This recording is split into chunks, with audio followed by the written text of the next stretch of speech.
Call it a candid camera of ethics, a sort of lab experiment that can have unexpected results. Here's John Quinones.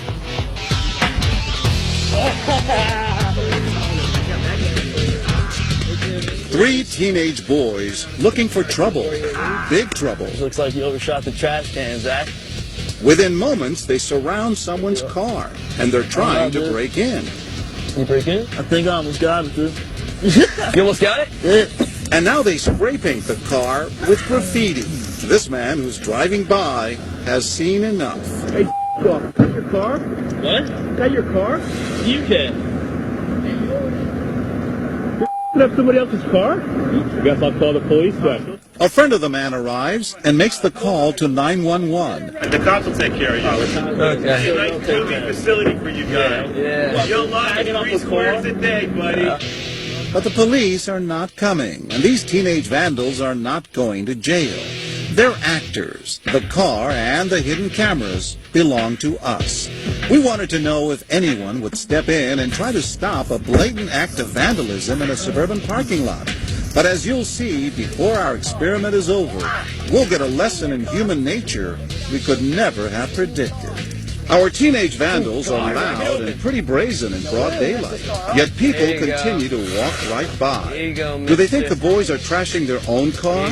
Well, even when it becomes clear the car is not the boys, many keep right on going. I hope that's your car. Yeah, I'm spray painting my own car. You're being sarcastic. Yeah. This woman seems to be almost joking with the boys. Almost. Don't do mine, please. I can't do it. Please, don't do mine. I promise I won't do yours. The women keep on walking. Later they told us they would have called the police. And how about this woman? Will she step up? She looks concerned. She's soon joined by another woman. They stop, speak, but keep going. She says getting involved isn't worth the aggravation. I have to say there's times where I have been a witness to things and I've had to take off work and go to court. I was horrified, but we did keep walking. I should have done something. This woman keeps an eye on the scene from a safe distance, but we'll come back to her later. Our vandals, meanwhile, have been at it for nearly 3 hours, destroying that car and seldom being challenged. But they'll soon meet their match. This man, sprinting up the path, demands some answers. Is it yours? Is it yours? No. So why don't you just mind your own business? This is public business. Public business? That's public business. They take somebody's vehicle, private property, in public. Let me show you how much I can, sir. Adios. Have a nice day. The boys, meanwhile, are undaunted. Hope you enjoy your jog. Something else for this to say to me? No, I'm sorry. You're the one that keeps talking as I'm walking away. You got a problem? Yeah, I do. I hate folks who talk to me behind my back. Why don't you just... I'm on my own business, but shut up. Why don't you just take... Shut up. Oh, okay. Sir, hi. I'm John Quinones. We're with ABC News. When we introduce ourselves to Brian Jakes, he's still pretty steamed at the boys and at us. While he calms down, we talk to his wife, Dawn, who had walked by the boys earlier. I was keeping an eye on him. I was waiting for my husband to come back, because I wasn't going to confront 3 boys by myself. Brian has cooled off now, and he says he was just acting on a lesson his father taught him. You can't turn your blind eye or deaf ear. Somebody's in trouble. It wasn't your property. No, you're right. It wasn't. But, you know, it was somebody's. You know what? We're all in this together. He took action in a way that was selfless, and it was about stopping something bad from happening. Jack Davidio, professor of psychology at Yale University. He made a difference. I don't think it was a smart thing to do, necessarily, but I think it was a good thing and the right thing to do. Dangerous? Dangerous. That's why most people will walk by. Indeed, our vandals have been at it for most of the morning, viciously destroying someone else's car. Dozens of people have walked by, yet only a handful have challenged them. But we're about to discover that if this kind of vandalism in broad daylight doesn't get much attention, something else does, something we could have never imagined. Remember, all that destruction by our vandals triggered just one 911 call. But it turns out 2 other calls were made to 911 from the same park. 911, where's the emergency? In Richmond, New Jersey. But those calls were about another car parked nearby. A couple guys in the car laying down like they look like possibly they're getting ready to rob somebody. Rob somebody? How does he know that? The caller hangs up, but a few moments later, he's back. We got 3 black kids laying in the car, and there's a lot of little kids in the car. I'm just keeping an eye on them.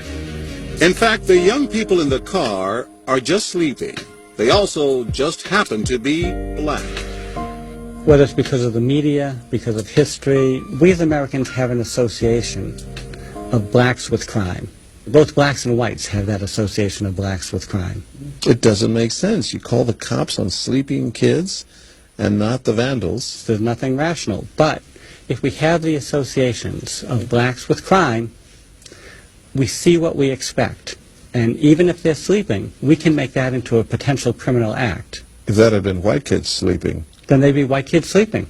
But coming up, if a few African Americans resting in a car trigger calls to 911, what'll happen when we replace the white vandals with 3 black actors? Will that make a difference? When What Would You Do comes back. Another set of actors hired by us for the second part of our experiment. What'll happen if we change the race of those vandals? And if this group could trigger 911 calls just by dozing in their car, what'll happen when we send these black teenagers out to do some real damage? As she walks by the vandals, this woman is already on her cell phone. Yeah, I'm at the Ridgewood Vet Fund, and by the walking path in the group of 1, 2, 3 kids. And right on her heels, this man, cell phone in hand. 911, where's your emergency? Yeah, hi. I'm over in Ridgewood at the South River Park, Ridgewood Avenue. Okay, people spray painting a car? Yep. All right, we got it ready. We'll send it off. This woman asks the boys what they're up to. Yo, no, we ain't doing nothing, man. Just having fun, man. While maintaining a safe distance, she also calls 911. And there's kids that are beating up on a car. How many kids? 3 kids. Black or white? They all 3 look like they're just black. Black males? Yep. Are you gonna walk away like nothing happened? The police will be here. Huh? The police are coming. All 3 were angered by the vandalism, but wary of confrontation. Teenagers are kind of unpredictable. They seemed like they weren't afraid of being caught. I wasn't going to go especially right up to them because they had tools that could be used against me, and there's 3 of them and 1 of me. The destruction continues, and it's clear that in this predominantly white suburb, our 3 African-American vandals are generating more interventions and more calls to 911 than the white vandals. Neighbors pulling out the cell phones. One lady almost tripped, calling like, they're like, and I'm like, They're here. Hey, is that your car? No? Is it yours? No, but you shouldn't be doing that.